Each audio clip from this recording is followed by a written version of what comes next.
చెర్లల పట్టాలు కూడా ఉంటాయి. ఆ శిఖం అంటే ఏంటంటే ఏక ఫసల్ పట్టాలు అంటారు, శిఖం పట్టాలు అంటారు. మేము కూడా చాలా చూసినాం గతంలో. నేను మంత్రిగా 8 ఏళ్ళు ఉన్న మున్సిపల్ మినిస్టర్గా ఈ ఎస్ఎన్డిపి చేసేటప్పుడు, ఇతర కార్యక్రమాలు చేసేటప్పుడు కొన్ని నాలాల మీద, ఇప్పుడు మురికి కాలువల మీద ఎవడు కట్టుకుంటాడండి ఇల్లు?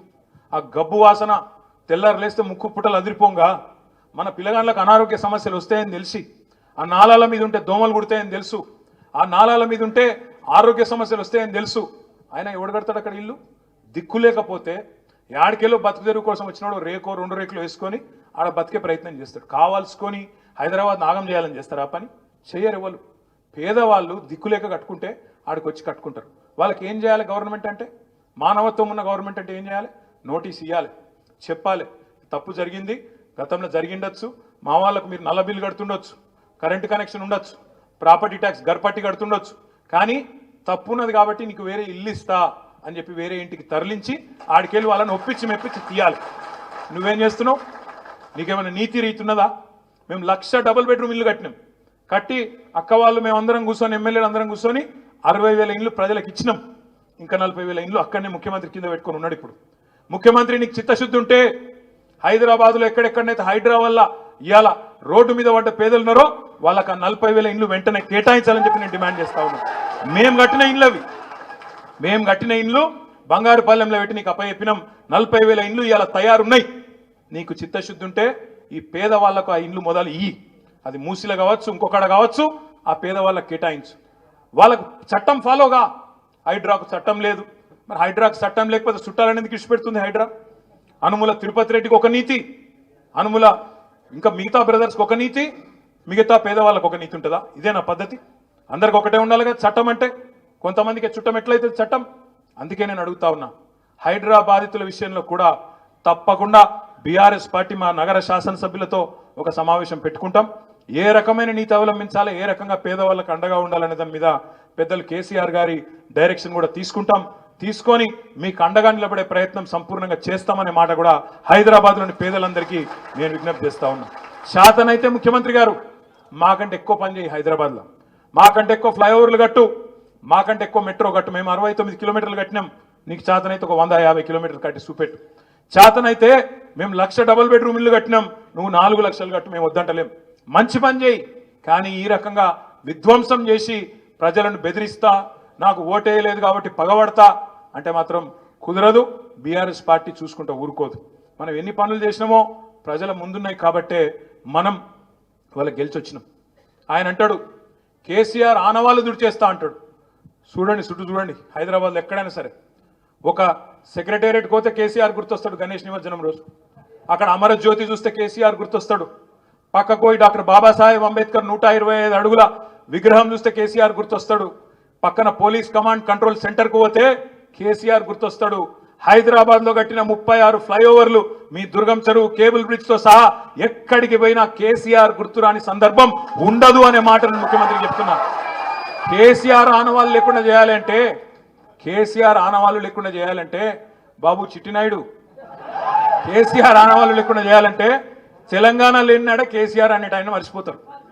తెలంగాణ ఉన్నంత కాలం చిట్టినాయుడు గారు ఎంత ప్రయత్నం చేసినా కేసీఆర్ గారిని మరిపించే సత్తా మాత్రం ఉండదు. నేను చిట్టినాయుడు కథ ఎందుకు చెప్తున్నా అంటే, నాకు ఎవరో కాదు మీ ఎమ్మెల్యేనే చెప్పిండు రోజు. ఒక కథ చెప్తా మీకు. ఒకరోజు ఆదిలాబాద్కి సంబంధించి ఒక మన నాయకురాలు, ఒక సీనియర్ నాయకురాలు నాకు ఒక 4-5 నెలల కింద నా దగ్గరికి వచ్చింది. ఆమె వచ్చి, అన్న జర మీరు అర్జెంటుగా శేర్లింగంపల్లి ఎమ్మెల్యేకి ఒక ఫోన్ చేయాలి అన్నది. ఎందుకమ్మా అన్న, మావాడు అయ్యప్ప సొసైటీలో ఒక బిల్డింగ్ కడుతున్నానా, ఆడ ఈ జిహెచ్ఎంసీలో చాపుతురట, ఎమ్మెల్యే చెప్తే ఇంటారట, జర ఒక ఫోన్ చేయన్నా అని వచ్చింది. నేను ఫోన్ చేసిన, అప్పుడు ఎమ్మెల్యే మన పార్టీలోనే ఉండే. ఫోన్ చేస్తే ఆయన ఏం చెప్పిండు ఎరికైనా, సార్ జిహెచ్ఎంసీలు కాదు, పాడు కాదు, అదంతా ఇక్కడ తిరుపతి రెడ్డి ట్యాక్స్ నడుస్తుంది సార్ అయ్యప్ప సొసైటీలో. ఒక్కొక్క స్లాబ్కు అక్కడ 500 గజాల లోపల అయితే 10 లక్షలు ఇవ్వాలి, 500 గజాల పైన 1000 గజాల లోపల ఉంటేనేమో 18 లక్షలు ఇవ్వాలి సార్. ఇది తిరుపతి రెడ్డి ట్యాక్స్. జిహెచ్ఎంసీ వాళ్ళు స్వయంగా చెప్తున్నారు, అక్కడ ఎవరైనా పోతే తిరుపతి రెడ్డి కాడికి ఓన్రి, ఆడికి వెళ్ళి ఫోన్ వస్తే మేము ఊకుంటాము, లేకపోతే కూలగొడతామని చెప్తున్నారు సార్.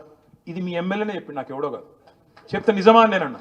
అవును సార్ నిజం సార్, మాదాపూర్లో ఆఫీస్ ఉన్నది, ఆయన్నే నడిపిస్తున్నాడు, మీకు కావాలంటే మాదాపూర్ ఆఫీస్ కాడికి తిరుపతి రెడ్డి ఆఫీస్ కాడికి పోతే రోజుకో 200 మంది కనబడతారు సార్ అన్నాడు. నేను అడిగిన వాడేమైనా ఎమ్మెల్యేనా ఎంపీ మంత్రి వాని ఇంటికాడ ఎందుకుంటారా అని నేనన్నా. ఇక అట్లా నడుస్తుంది సార్, ఏం చేయాలి, మొత్తం చిట్టినాయుడు వాళ్ళ 7 అన్నదమ్ములదే రాజ్యం నడుస్తుంది మొత్తం అని మీ ఎమ్మెల్యేనే చెప్పిండు. అనగనగా ఓ చిట్టినాయుడు గారు, ఆ చిట్టినాయుడు గారికి 7 అన్నదమ్ములు, ఇక తలా దిక్కు అంచుకున్నారు. ఇప్పుడు తిరుపతి రెడ్డి అయ్యప్ప సొసైటీ మీద పడ్డాడు, కొండల రెడ్డి గుట్టల కొండల మీద పడ్డాడు, జగదీష్ రెడ్డికి సడన్గా 1000 కోట్లు వచ్చినాయి, ఆయన 1000 కోట్ల పెట్టుబడి పెడతాడట తెలంగాణలో. ఇంకో బామ్మరిదికి 1337 కోట్ల కాంట్రాక్ట్ నిన్న ముఖ్యమంత్రి గారు ఆయన డిపార్ట్మెంట్లోనే ఇచ్చిండు. ఇక మొత్తం ఎక్కడికక్కడ స్వైర విహారం చేస్తూ ఉన్నారు. ఇక్కడికి వచ్చిన మా అన్నదమ్ములు నేను అడుగుతా ఉన్నా, రంగారెడ్డి జిల్లా బిడ్డలు కానీ మేడ్చల్ బిడ్డలు కానీ నేను అడుగుతా ఉన్నా, ఇలా హైదరాబాద్లో రియల్ ఎస్టేట్ ఎట్లుంది, డమాల్ అయిందా?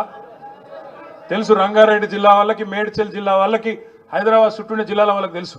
ఎందుకు డమాల్ అంటున్నది ఒక్కడే ఒక కారణం, ఈ ముఖ్యమంత్రి ఈయన చేస్తున్న ఘాతకాలు, ఈయన కుటుంబ సభ్యులు చేస్తున్న సెటిల్మెంట్లు, భూ దందాలు, బిల్డర్లను బెదిరించుడు, హైడ్రా పేరు మీద వసూళ్లు, ఈ కార్యక్రమాలన్నీ ఒక్కొక్కటిగా బయటికి వస్తాయి. ముఖ్యమంత్రి గారు ఏం సంబరపడుతున్నట్టే, నాకు ఒక బుగ్గకారు దొరికింది, పైన రాహుల్ గాంధీ పిలుస్తున్నాడు, ఇప్పటికి 22 సార్లు వేయొచ్చిండండి ఢిల్లీకి. ఈయన చేసిన అతి గొప్ప పని ఏంటంటే 9-10 నెలల్లో 22 సార్లు ఎక్కే విమానం దిగే విమానం, చేసింది మాత్రం ఏం లేదు. గట్లున్నది కథ. ఒక్క కొత్త పథకం లేదు, పెన్షన్ పెంచింది లేదు. పక్క రాష్ట్రంలో చంద్రబాబు నాయుడు గారు మొన్ననే ముఖ్యమంత్రి అయ్యిండు. ముఖ్యమంత్రి అయిన వారం రోజుల లోపలనే చంద్రబాబు నాయుడు పెన్షన్లు పెంచిండు. మరి నాకు 10 నెలలు అయింది, నీకెందుకో పెంచేస్తలేదు, నీకెందుకో ఇచ్చిన మాట యాదికి లేదు. 100 రోజుల్లో చేస్తా అన్నాడా లేదా? 100 రోజులు అన్నాడా? మరి చేస్తున్నాడా? చేస్తలేడు. అందుకే నేను మీ అందరితో ప్రార్థించేది ఒకటే, మనకు తాత్కాలికంగా కొంత ఇబ్బంది ఉండొచ్చు, ఎమ్మెల్యే వేయండి కావచ్చు, గెలిపించిన కార్పొరేటర్లు కూడా కొంతమంది జంపు కావచ్చు, మీకు బాధ ఉండొచ్చు, కొంత ఇబ్బంది ఉండొచ్చు. కానీ నేను మిమ్మల్ని కోరేది ఒకటే, ఎలక్షన్లు వస్తాయి, మళ్ళా అల్టిమేట్గా ప్రజల తీర్పే శిరోధార్యం ప్రజాస్వామ్యంలో. అవి కార్పొరేషన్ ఎన్నికలు వస్తాయి, అదేవిధంగా శేర్లింగంపల్లి ఉప ఎన్నిక కూడా ఖచ్చితంగా వస్తుంది, మమ్మాటికి వస్తుంది. మీ దానిలోకెళ్ళే కొత్త వాళ్ళు ఎవరు రారు, మీ దానిలోకెళ్ళే ఒకరు తప్పకుండా ఎమ్మెల్యే అవుతారనే మాట కూడా నేను మీకు విజ్ఞప్తి చేస్తా ఉన్నాను. కార్పొరేటర్లు కూడా 10 మందిని చాకుల్లాంటి కార్యకర్తలను, చాకుల్లాంటి నాయకులను, పోయినోళ్ళ జాగాలు కూడా 10 మందిని తప్పకుండా కొత్త కార్పొరేటర్లను చేసే జిమ్మెదారి కూడా పార్టీదే, మేమందరం కూడా తీసుకుంటాం. ఇప్పుడే అక్క చెప్పింది, సబితక్క చెప్పింది, కృష్ణారావు గారు చెప్పినారు, మిగతా సోదరులు కూడా వేదిక మీద ఉన్న వాళ్ళందరం మీకు ఒకటే మాటిస్తా ఉన్నాం. శేర్లింగంపల్లిలో ఇంకొకడ హైదరాబాద్లో ఎక్కడ మీకు కష్టం వచ్చినా, ఎక్కడ మీకు ఇబ్బంది వచ్చినా క్షణాల మీద, ఎందుకంటే అందరం హైదరాబాద్లో ఉంటాం, క్షణాల మీద మీ దగ్గరికి ఉరికొస్తాం. తప్పకుండా అన్ని రకాలుగా మీకు అండగా ఉండే బాధ్యత మాది. అది హైడ్రా బాధ కావచ్చు, ఇంకో బాధ కావచ్చు, ఏ బాధ ఉన్నా ఒక్క ఫోన్ కాల్తో నిరుకొస్తాం. కొత్త కమిటీలు కూడా వేసుకుందాం, కొత్త డివిజన్ కమిటీలు వేసుకుందాం. కొత్తగా పార్టీ నిర్మాణం కూడా పోయినోళ్ళు పోయినరు, ఉన్నోళ్ళతో మంచిగా పకడ్బందీగా నిర్మాణం చేసుకుందాం. కానీ కొంతమంది చెప్పంపుతున్నారు, ఇప్పుడే కృష్ణనే చెప్తున్నాడు, తప్పు చేసినామన్నా మేము ఇలా పోయి బేకార్ అయిపోయింది కథ, మేము కూడా వస్తాం, జర మమ్మల్ని కూడా క్షమించండి, చేర్చుకోండి అని కొంతమంది చెప్పంపుతున్నారని చెప్పిండు. చూద్దాం, వాళ్ళు నిజంగానే బుద్ధిమంతులు, ఎవరైనా బుద్ధిమంతులు ఉంటే చూద్దాం. ఇక బుద్ధిహీనులు, పనికిరానోడు, మనకు ప్రజల ఆల్రెడీ ఖర్చు అయిపోయింది అని అనుకుంటే ఇడిచిపెడదాం.